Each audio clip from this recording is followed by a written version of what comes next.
Finally Prashanth Neel ने उग्रम की copy यानी कि सलार का 2 साल पब्लिक को इंतजार कराने के बाद थिएटर के अंदर 22 दिसंबर यानी कि आज रिलीज कर दिया है और आज इसको मैं फर्स्ट डे फर्स्ट शो देख कर आया। तो आज की वीडियो में हम सलार का जेन्युइन रिव्यू करने वाले हैं।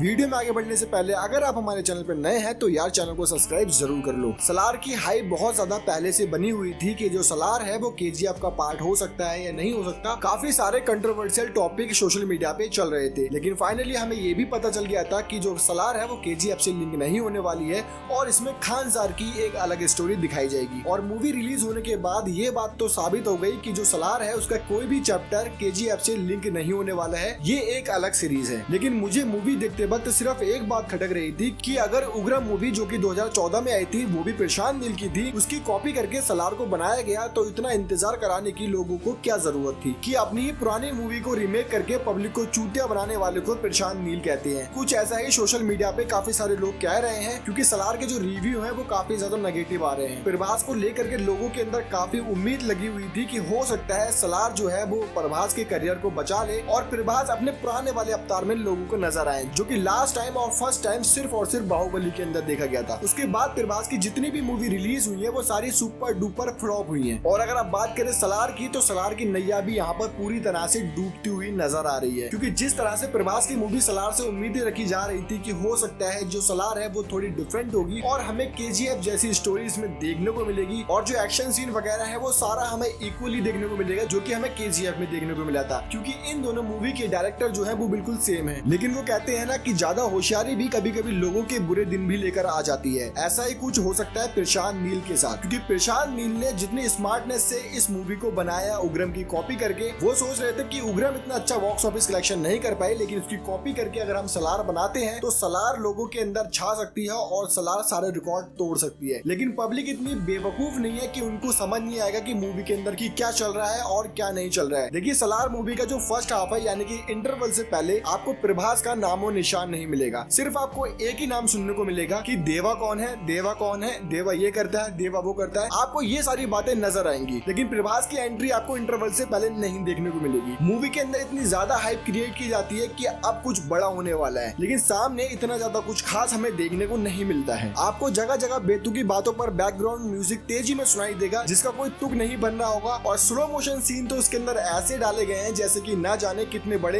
एक्शन सीन हो। देखिए स्लो मो करने से कोई भी मूवी हिट नहीं हो जाती और बैकग्राउंड म्यूजिक के ऊपर भी कोई मूवी हिट नहीं हो जाती। उसके लिए मूवी के अंदर स्टोरी होना बहुत जरूरी है और मेन जो किरदार होता है हीरो का उसकी रिएक्शन भी बहुत जरूरी होते हैं, जो कि प्रभास के अंदर तो मुझे लगता है बिल्कुल भी नहीं है। मतलब बंदा शुरू से लेके आखिरी तक सिर्फ और सिर्फ एक ही रिएक्शन में रहता है। इतनी ज्यादा लड़ाई दिखाई गई है उसके बावजूद भी बंदे के ऊपर एक भी खरोच नहीं आती है। जिस तरह से हमने एनिमल के अंदर भी देखा कि जो रणबीर कपूर है वो 200-250 लोगों से लड़ते हैं, उसके बाद उनके हालत इतनी खराब हो जाती है कि उनको अपना हार्ट ट्रांसप्लांट कराना पड़ता है। तो वहाँ पर हम कहीं ना कहीं रिलेट कर पा रहे थे कि ऐसा सच में हो सकता है। लेकिन सलार मूवी देखने के बाद आपको ऐसा लगेगा कि भाई साहब मूवी के अंदर इतना कुछ हो रहा है लेकिन ये हीरो क्या पत्थर का बना हुआ है या स्टील का बना हुआ है कि इसको कुछ हो ही नहीं रहा है। मतलब मूवी के अंदर प्रभास के ऊपर एक खरोच भी नहीं डाली गई है। इतना ओवर दिखाने की प्रशांत नील को क्या जरूरत थी, मुझे तो यही समझ नहीं आया। और जब उसके बाद सेकंड हाफ के अंदर प्रभास की एंट्री होती है तो फिर वही शुरू हो जाता है, म्यूजिक तेज तेज बजता है, गाने आपके फटेंगे वहां पर जाने के बाद और आपको ऐसा लगेगा कि आप फिर से कुछ बड़ा होने वाला है, लेकिन होता कुछ नहीं है। सिर्फ और सिर्फ आपकी हाइप क्रिएट करने के लिए आपके इमोशंस के साथ खेला गया है। सलार मूवी को कितनी बेवकूफी की तरह बनाया गया है इसका अंदाजा आप यहीं से लगा लेते हैं कि सामने इतनी बड़ी फौज है, इतने पावरफुल लोग हैं, उनसे लड़ने के लिए जब डायनासोर यानी कि रेवल स्टार प्रभास जाते हैं तो वहां पर वो कोई गन वगैरह लेके नहीं जाते हैं, सिर्फ पेचकस लेके वो इतने सारे लोगों से लड़ने चले जाते हैं। मतलब आप खुद इमेजिन कीजिए कि सामने इतनी बड़ी जो फौज है जिनके पास बंदूकें हैं और बहुत सारे वेपन्स हैं, उनसे आप लड़ने जा रहे हो सिर्फ और सिर्फ पेचकस लेके। मतलब कहीं से किसी बात का कोई तुक नहीं बन रहा है। मूवी देखने के बाद आपको इतना डिसअपॉइंटिंग फील होगा कि काश इससे अच्छा हम डंकी दोबारा देख लेते